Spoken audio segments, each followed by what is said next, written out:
بسم اللہ الرحمن الرحیم نحمدہ ونصلی علی رسولہ الکریم اما بعد فاعوذ باللہ من الشیطان الرجیم دین کی خاطر سختیوں کا برداشت کرنا اور تکالیف و مشقت کا جھیلنا حضور اقدس صلی اللہ علیہ وسلم اور صحابہ کرام رضوان اللہ اجمعین نے دین کے پھیلانے میں جس قدر تکلیفیں اور مشقتیں برداشت کی ہیں، ان کا برداشت کرنا تو درکنار اس کا ارادہ کرنا بھی ہم جیسے نالائقوں سے دشوار ہے۔ تاریخ کی کتابیں ان واقعات سے بھری ہوئی ہیں، مگر ان پر عمل کرنا تو علیحدہ رہا۔ ہم ان کو کے معلوم کرنے کی بھی تکلیف نہیں کرتے۔ اس باب میں چند قصوں کو نمونے کے طور پر ذکر کرنا ہے۔ ان میں سب سے پہلے خود حضور اکرم صلی اللہ علیہ وسلم کے ایک قصے سے ابتدا کرتا ہوں کہ حضور صلی اللہ علیہ وسلم کا ذکر برکت کا ذریعہ ہے۔ حضور اکرم صلی اللہ علیہ وسلم کے طائف کے سفر کا قصہ۔ نبوت مل جانے کے بعد 9 برس تک نبی اکرم صلی اللہ علیہ وسلم مکہ مکرمہ میں تبلیغ فرماتے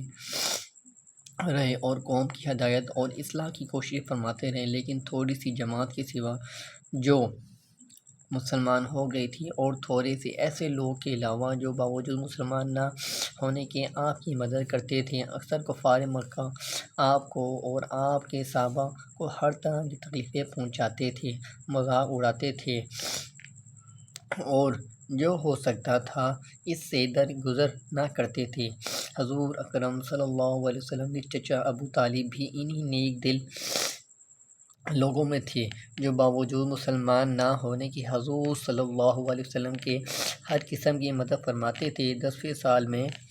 مسلمانوں کی تکلیف پہنچانے کا موقع ملا۔ حضور اقدس صلی اللہ علیہ وسلم اس خیال سے طائف تشریف لے گئے، وہاں قبیلہ ثقیف کی بڑی جماعت ہے، اگر وہ قبیلہ مسلمان ہو جائے تو مسلمان کو ان تکلیفوں سے نجات ملے اور دین کے پھیلنے کی بنیاد پڑ جائے۔ وہاں پہنچ کر قبیلے کے تین سرداروں سے جو بڑے درجے کے سمجھے جاتے تھے گفتگو فرمائی اور اللہ کے دین کی طرف بلایا اور اللہ کے رسول یعنی اپنی مدد کی طرف متوجہ کیا، مگر ان لوگوں نے بجائے اس کے کہ دین کی بات کو قبول کرتے یا کم سے کم عرب کی مشہور مہمان نوازی کے لحاظ سے ایک نووادر مسلم مہمان کی خاطر مدارت کرتے، صاف و جواب دے دیا اور نہایت بے رخی اور بد اخلاقی سے پیش آئے۔ ان لوگوں نے یہ بھی گوارا نہ کیا کہ آپ یہاں قیام فرما لیں۔ جن لوگوں کو سردار سمجھ کر بات کی تھی وہ شریف ہو گئے اور مہذب گفتگو کریں گے۔ ان میں سے ایک شخص بولا، اوہو، آپ ہی کو اللہ نے نبی بنا کر بھیجا ہے۔ دوسرا بولا کہ اللہ کو تمہارے سوا کوئی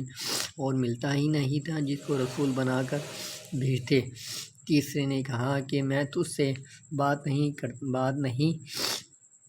بات کرنا نہیں چاہتا، اس لیے کہ اگر تو واقعی نبی ہے جیسا کہ دعویٰ ہے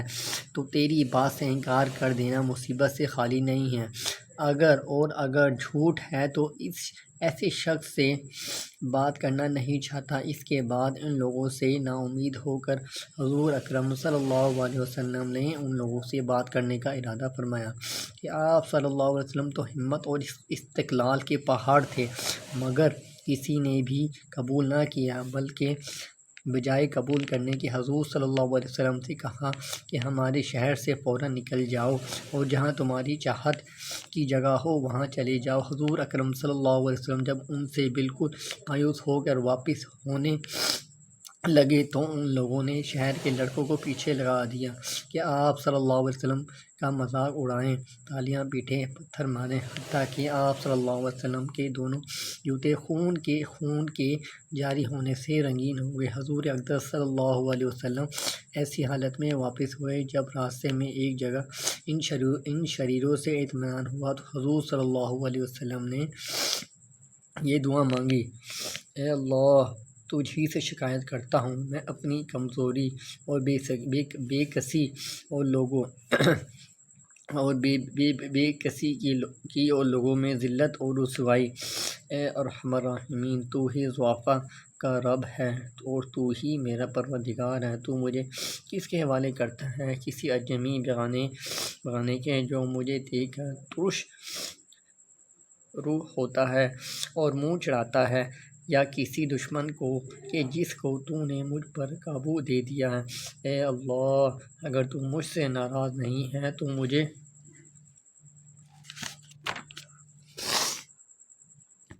کسی کی بھی پرواہ نہیں ہے، تیری حفاظت مجھے کافی ہے۔ میں تیرے چہرے کے اس نور کے طفیل جس سے تمام اندھیریاں روشن ہو گئیں اور جس سے دنیا اور آخرت کے سارے کام درست ہو جاتے ہیں، اس بات سے پناہ مانگتا ہوں اور مجھ پر تیرا غصہ ہو یا مجھ سے ناراض ہو تیری ناراضگی کا اس وقت تک دور کرنا ضروری ہے جب تک تو راضی نہ ہو۔ نہ تیرے سوا کوئی طاقت ہے نہ قوت۔ مالک الملک کی شان قہری کو اس پر جوش آنا ہی تھا کہ حضرت جبرائیل علیہ السلام آ کر سلام کیا اور عرض کیا کہ اللہ تعالیٰ نے آپ کی قوم کو وہ گفتگو جو آپ سے ہوئی سنی ہے، ان کے جوابات سنے اور ایک فرشتہ کو جس کے متعلق پہاڑوں کی خدمت ہے آپ کے پاس